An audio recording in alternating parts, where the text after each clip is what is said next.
नमस्कार।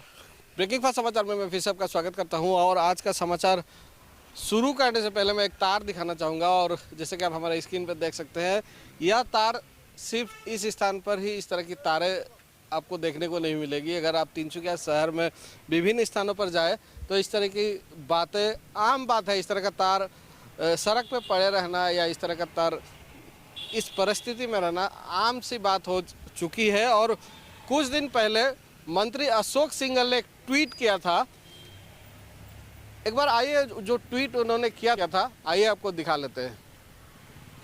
और जैसा कि आपने देखा, मंत्री अशोक सिंघल ने किस तरह का जो ट्वीट किया था, गुवाहाटी में इस तरह का तारों का जो जाल बना हुआ है, जंजाल दिख रहा है। और तार इस तरह की तारें जो जाल की तरह फैली हुई है, उसके वजह से किस तरह की गुवाहाटी की सुंदरता नष्ट हो रही है। मनोज बजाज जी के पास उपस्थित हो रहे, उनसे मैं जान लेना चाहूँगा। सबसे पहले एक ट्वीट के बारे में जो ट्वीट किया था अशोक सिंघल जी ने जो गुवाहाटी को लेकर, मैं थोड़ा उस बारे में थोड़ा आपसे मैं जानना चाहूँगा कि जो ट्वीट है एक्चुअली आप क्या समझते हैं जो उन्होंने ट्वीट किया है उससे। बहुत साल पहले ऐसा ही एक ट्वीट देखा था मैंने, जो मोदी जी ने इनिशिएटिव लिया था वाराणसी में। वहाँ भी तारों का इस तरह जंगल था। वहाँ तो उन्होंने क्या किया, अंडरग्राउंड ओवरहेड वायरिंग को अंडरग्राउंड वायरिंग में ही कन्वर्ट करा दिया पूरा को, तो वो पूरी तरह से तार मुक्त हो गया।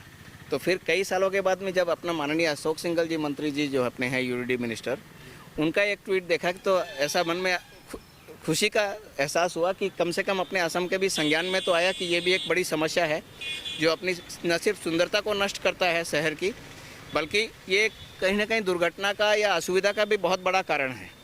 आप अभी सामने ही देख रहे हैं कि किस तरह से ये तारें झुली हुई है। अब ये बिजली की तार है या कोई फाइबर ऑप्टिक तार है या कोई केबल का तार है या कोई टेलीफोन का तार है, ये पता ही नहीं है।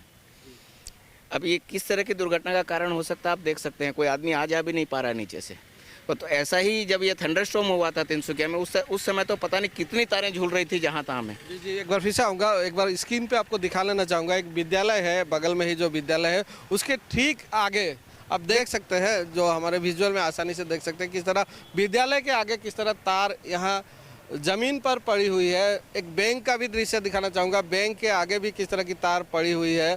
और कभी भी किसी तरह की जो दुर्घटना है, कभी भी किसी तरह की दुर्घटना को न्योता देते हुए यह तार यहाँ छोड़ दिया गया है। और इसी तरह का परिस्थिति तिनसुकिया में है। एक बार फिर से आपके पास आऊँगा और जैसा कि आप हमारे स्क्रीन पे देख सकते हैं मनोज जी, एक विद्यालय जो आपके बगल में ही है, उसके ठीक आगे छोटे छोटे बच्चे वहाँ विद्यालय में रोज आते जाते हैं। वहाँ इस तरह की तार टूट के पड़ी। हमने इसके लिए कोशिश भी करी थी। हमने सभी डिपार्टमेंटों पे फ़ोन करके पता करने की कोशिश की, उनको बताने की कोशिश की कि इस तरह से तारें झुली हुई है। तो इसकी ऑनरशिप सबने लेने से मना कर दिया। जिससे पूछा वो बोलते कि हमारा तार नहीं है, आपको जो करना कीजिए। किसको कंप्लेन करें ये भी पता नहीं है, और ये कैसे सुधरेगा वो पता नहीं है। कल खुद से कोई काट दे तार को और किसी का इम्पोर्टेंट चीज़ लॉस्ट हो जाए, वो भी पब्लिक नहीं चाहती है, ना कोई चाहेगा। लेकिन ये समस्या हमारे लिए बनी हुई है। इससे बहुत जल्दी निजात पाना बहुत आवश्यक है। और शहर की सुंदरता को तो पूरी तरह से नष्ट कर ही रखा है। क्या कहेंगे जो डिपार्टमेंट है, आज तिनसुकिया नगर पालिका हो या एडमिनिस्ट्रेशन हो, उनसे आप क्या आह्वान करना चाहेंगे? इनफैक्ट म्यूनिसिपल कॉरपोरेशन के लिए, म्यूनिसिपल बोर्ड के लिए ये एक रेवेन्यू मॉडल बन सकता है। अगर इसको सिस्टमेटिकली ड्रेन के साथ साथ में सर्विस ड्रेन के माध्यम से अगर तार की जगह उपलब्ध कराई जाए विभिन्न कंपनियों को, विभिन्न डिपार्टमेंट को, तो उनके लिए एक रेवेन्यू मॉडल भी बन सकता है ये। अब बाकी तो डिपेंड करेगा डिपार्टमेंट कैसे काम करता है। अब बाकी गुवाहाटी में भी बहुत अच्छा ये डिसीजन लिया गया कि जो अरेंज किया गया, ड्रेसिंग करी गई तारों की, कम से कम उतना भी कर दें तो ये बहुत सुविधा होगी पब्लिक के लिए। जी धन्यवाद। आगे भी कोशिश करेंगे कि और भी आपकी जो इस पूरे विषय को लेकर हम जो एपिसोड आते हैं उस पर भी आपका प्रतिक्रिया लेने की कोशिश करेंगे। फिलहाल जो आपने समय दिया बहुत बहुत धन्यवाद। कभी भी ललन जी, धन्यवाद आपका। और ये थे मनोज बजाज जी, सक्रिय समाजकर्मी, और उनसे हमने प्रतिक्रिया लेने की कोशिश की। और यह जो एपिसोड है, पहला एपिसोड है, हम आपको जानकारी देना चाहेंगे कि पहला एपिसोड है। इस पूरे विषय को लेकर हम तिनसुकिया के विभिन्न स्थानों पर जाएंगे और वहाँ की जो जनता है, जनता की क्या है प्रतिक्रिया, इस पूरे विषय पर लगातार प्रतिक्रिया लेने की कोशिश करेंगे। आप हमारे साथ बने रहिए, आप देखते रहिए ब्रेकिंग फास्ट समाचार।